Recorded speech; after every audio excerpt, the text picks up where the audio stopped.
All right, welcome. Today, we're ditching the fantasy novels and stepping right into a real Viking longship. We're going to spend a full 7 days exploring the brutal, surprising, and honestly misunderstood reality of what it was actually like to be a Viking. So let's just start with a simple question. What if you, were suddenly dropped into a Viking settlement for 1 week? No magic hammers, no epic quests, just you and the cold, hard historical truth. What would that week really feel like? Okay, let's dive right in, because this gets to the very heart of the myth. We all have this modern expectation of Viking life, right? It's this epic, endless heavy metal concert where everyone's heading to Valhalla. But the reality? Oh, it's much, much closer to a non-stop fight club where the only rule is survival, and it all takes place in the biting, freezing cold. And that brings us right to day one. And let me tell you, it's not about glory, it's not about adventure, it's about pure shock. It's a rude awakening to a life that is more physically demanding than you can probably even imagine. So forget all those tales of heroic battle cries for a minute. The very first thing that hits you, the thing that gets into your bones and just never ever leaves, is the cold. A damp, gnawing chill that defines every single moment, from the second you wake up to the second you try to fall asleep. And your morning routine? This is going to redefine the whole idea for you. You wake up in the freezing dark, and your quote-unquote workout is sparring with actual live steel. And this is not for sport, This is training so you don't die tomorrow. And it always ends with you tending to your own very real cuts and bruises every single day.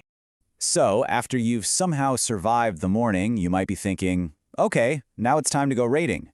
But nope. Here is probably the biggest surprise of your entire Viking week, the absolutely massive amount of boring, backbreaking labor that had to get done first. And this chart just puts it all into perspective. Just look at that tiny little sliver for raiding. A measly 5%. The overwhelming majority, 60% of your life, was just farming and herding animals. Life wasn't some constant war. It was a constant struggle just to grow enough food and fix whatever was broken.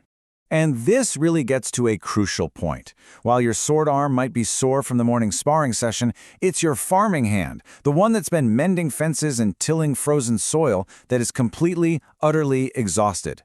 The real strength of a Viking wasn't just aggression, it was sheer endurance. All right, so now that we've got a handle on what life was like, let's talk about death. That glorious afterlife Valhalla wasn't exactly the open invitation party we all imagine it to be. Turns out there was some very, very fine print on that invitation. I mean, here's the definition we all know and love. Valhalla, the great hall for warriors slain in battle where you get to feast and fight for all of eternity. It's the ultimate reward, right?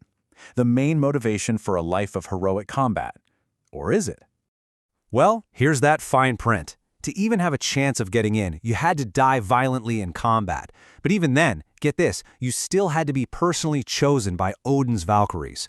So if you were a farmer, a blacksmith, a child, or most women, basically the vast majority of people, this afterlife was simply not for you. The doors were closed.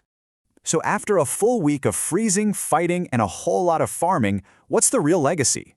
Let's piece it all together, because what it truly meant to be a Viking is actually far more impressive than any of the myths.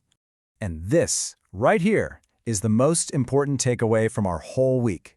The real Viking saga, the story that truly deserves to be told, isn't about finding a glorious death. It's about having an incredible, stubborn resilience in life. It's the story of surviving against absolutely all odds. So the heavy metal concert is over. The fantasy is gone. And all that's left is the cold, hard reality of survival. We've just walked you through 1 week, so the only question left is, be honest, would you have made it?